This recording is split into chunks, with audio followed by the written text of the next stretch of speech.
everybody. It's Kelly Russell, the Rock Your Joy Coach. Thanks so much for joining me today. Welcome to my channel. And happy Hanukkah. This week begins the Festival of Lights in the Jewish tradition. And I love the symbolism of Hanukkah.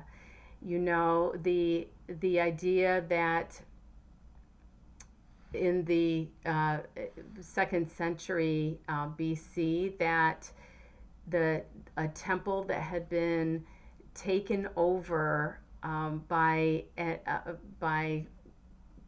enemies of the people, who were forcing the people to worship false idols.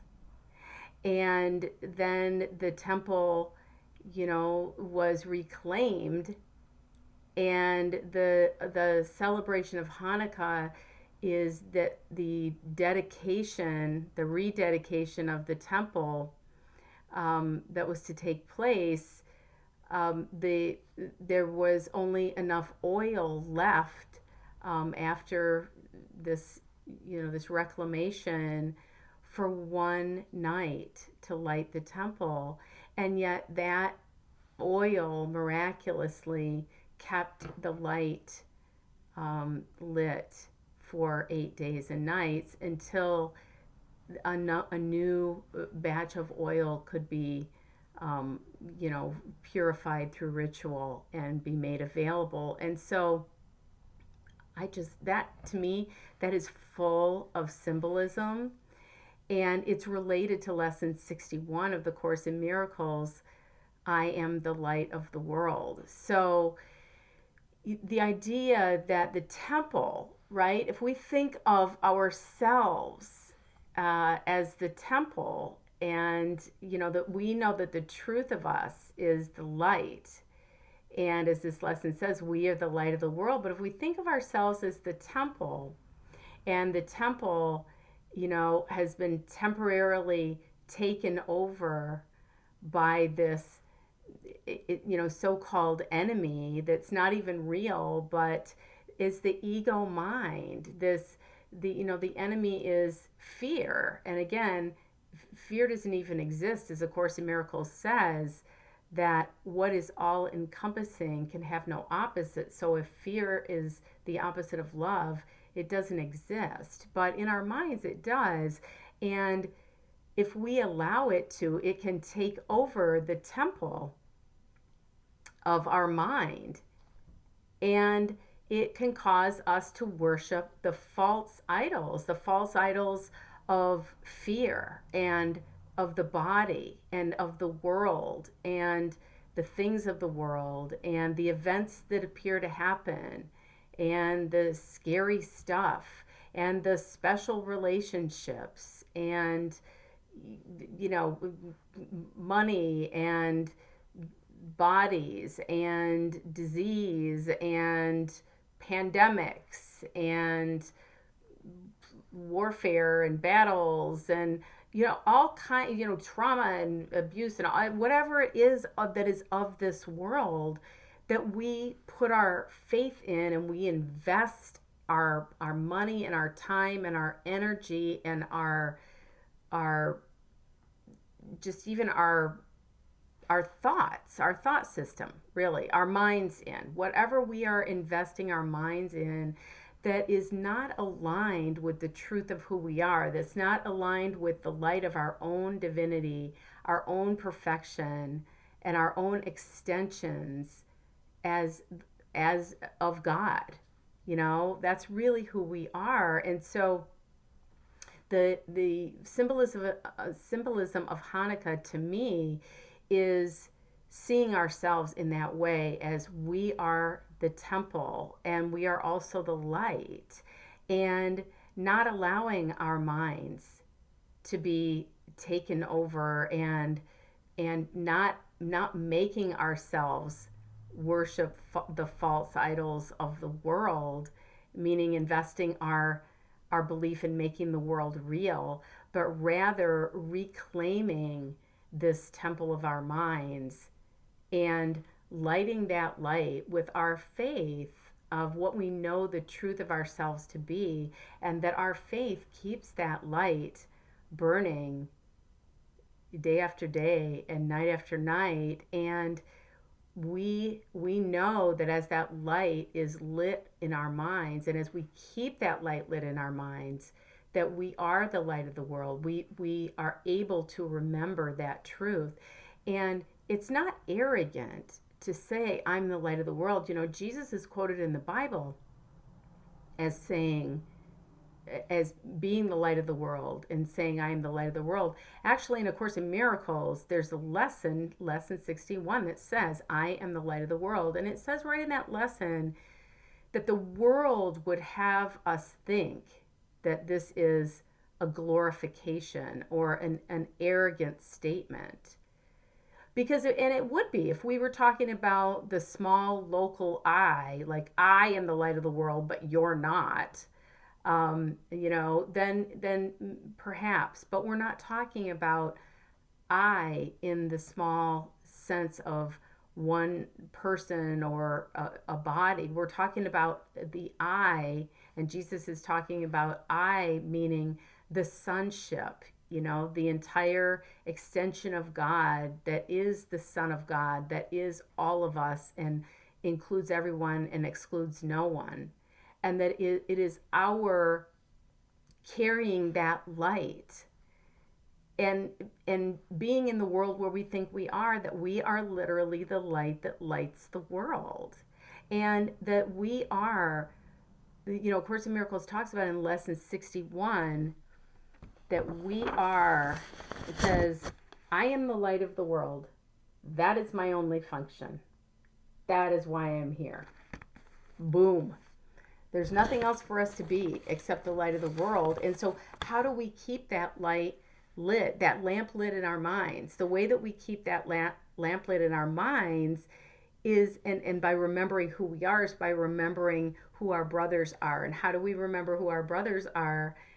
Is by practicing forgiveness, so that we can see the light in them and thus see it reflected, our own light reflected in them, and then we can see it in ourselves. And so whenever we are tempted to judge a brother, condemn a brother, or think a brother's full of shit, or have some kind of attack thought about our brother, that we practice that version of forgiveness that the Course in Miracles talks about.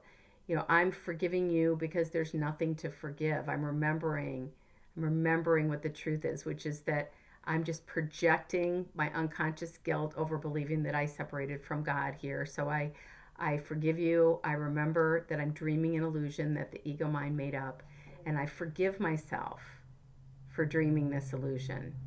And I ask Spirit to help me see this situation differently, and I release it to be healed. And the real active parts of that forgiveness process are, there is nothing to forgive because I am dreaming an illusion, and I'm forgiving myself for believing in this illusion. And then as I do that whatever darkness is caused by fear is able to be dissolved, and I am able to then commune with and see and witness the light in the other person. And that's how we keep that lamp in our minds lit, is we just keep providing the lamp with that fuel of forgiveness and of remembering the truth of who we are, so that we can reclaim and rededicate the temple that is us, and we can be the lamp and remember that we are the light of the world. And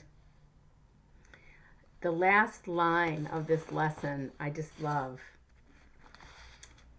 It says, God has built his plan for the salvation of his Son on you. And you are his son, and in truth, we need no salvation, but what we need salvation from in this world, it's not because we're sinners. What we need salvation from in this world is our belief that we separated from God, that we ever could, and that ever happened, And as we are able to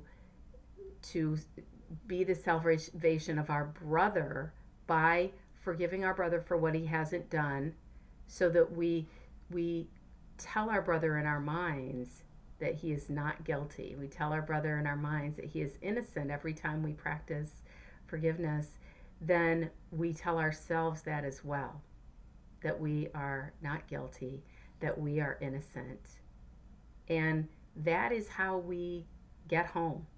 That is how we light the way for each other as the light of the world. That is why we are here as the light of the world, is to help our brothers wake up to the truth of who we really are, so that we can stop this madness of believing that we are in this world of time and space and separation. And we can awaken to the home that we never left with everyone, and the truth of who we are in oneness and wholeness, and forever joined, forever blissful, forever one. And so this week, as you go about your business, or go about your Father's business, I just want you to remember, every time you see a light this week, every time you see a lit menorah or a candle in a window, every time you see a fire burning in a hearth, or you see a wreath illuminated with lights, or just the twinkling of the Christmas lights that are beginning to show around your community, or whatever it is, wherever you see a light, to remember that you are the temple. Remember that you are the lamp. Remember that you are the light of the world. I love you so much. Thank you so much for bringing your light to join with me today. I love being here with you. If you like this video, please subscribe to my channel. Click the button below. And if you would like to hear more about the truth of who you are and connect with that light of who you are, there is a meditation. You can click the link below, and it is a meditation for guidance, and it's a daily meditation that I offer.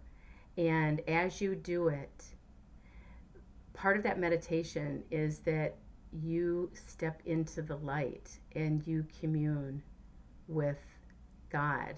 And that is a daily practice. And if you do that, I do that practice every day. And if you do that, you will be able to see your own light. And you will be able to look at the world from that vantage point, through that lens that illuminates everything and makes it more beautiful. And I'm just going to leave you with my favorite quote from A Course in Miracles that I absolutely love, which is that the truth in you remains as radiant as a star, as pure as light, as innocent as love itself. I love you. I'll see you next week.